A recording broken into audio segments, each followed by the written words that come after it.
The major location for the film was set inside and outside an old colonial homestead. Protected as an historic building, it was necessary for Peter's father to persuade his friends, the caretakers, that no harm would be done by the unlikely team. I was worried when they first came in, and they had smoke bombs in the trees, that sort of thing, in the middle of summer. You begin to think what's going to happen. We checked up after every time when they've been here. And, yeah. Now, all in all, I think they behaved themselves. And what about inside the house?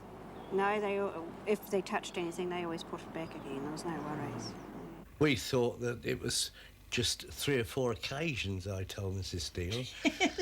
Not 3 or 4 years. It was 30 or 40 occasions we went to Gear House, I imagine, before we finished. The screenplay required that one corner of the building be destroyed by rocket fire. So a location was chosen with a matching background. And the team changed hats from actors and film crew to chippies and proceeded to build an exact replica 5 meters high.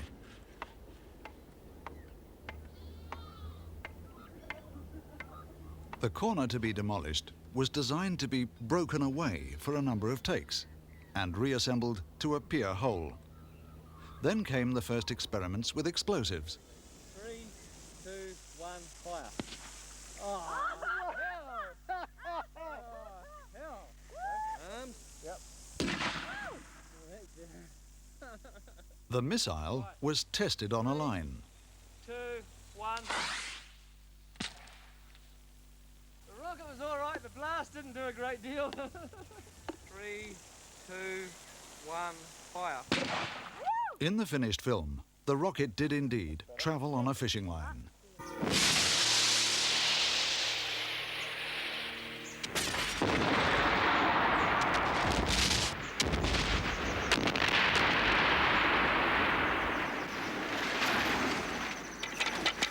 But the house also had to fly.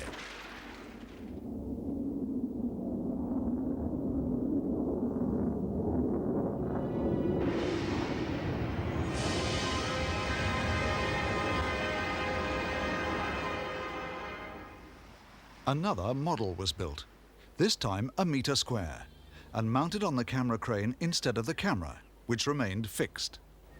The house was fitted with lights and smoke machines. And a country road was also built in model form for the foreground. But things took a while to get right. Sometimes there was too much smoke, and the wind was wrong. 5 meters, 1 meter, and now an even smaller model for the final scenes in space. It was actually made out of old film boxes that I used to get from the National Film Unit, cardboard boxes. And we had a light shining inside here which provided the interior illumination.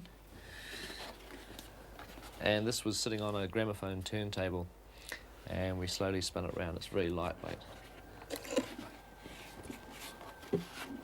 Bad Taste is Peter Jackson's 12th film. What began as a 10-minute short finished as a 90-minute feature. After 4 years of dedicated work and some professional help in putting the film together, Peter was convinced it could go commercial. It was to be screened publicly for the first time at the 1988 Cannes Film Festival. I told Peter, I said, now don't be too unhappy if it isn't a success at Cannes. Yeah, I said, it's a heck of a lot to achieve, and if it was, well, all to the good, but it may not be. Don't be upset by it. I was thinking, having put 4 years into something, nobody could be told it was a failure. A failure it was not, selling to 10 countries in 6 days and winning the coveted Gore Award in Paris a few weeks later. And the team's response? It was really a surprise that we finished it, really, more than anything. I sort of haven't paid much attention to it after that, although it sort of keeps cropping up, which is good. It's getting bigger and bigger by the sound. It's great that it's taken off like this, you know, and it's something we can be proud of.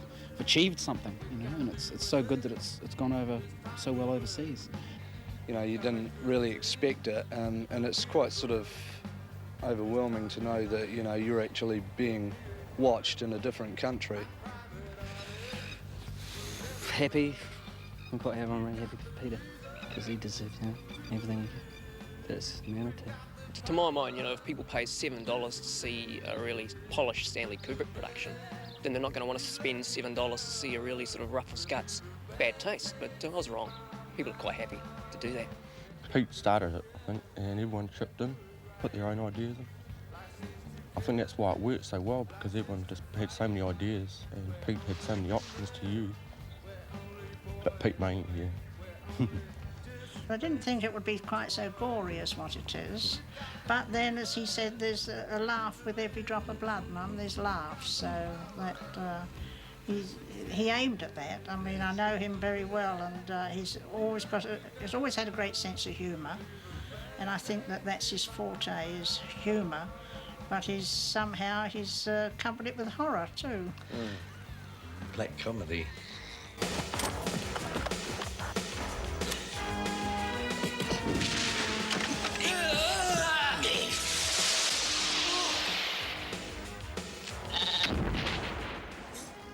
The film has won international acclaim for its humour and originality, for an extraordinary individual talent, which began in childhood. Being an only child does make you more imaginative, I think, because you have to create your own games by yourself with whatever props come to hand. I mean, matchbox toys and building blocks and that sort of carry on. You haven't got anybody else to bounce off, so you're creating it all in your own head all the time. And that, I think it certainly helps sort of exercise the mind, if you like. It's trains your mind to think of things, to be imaginative.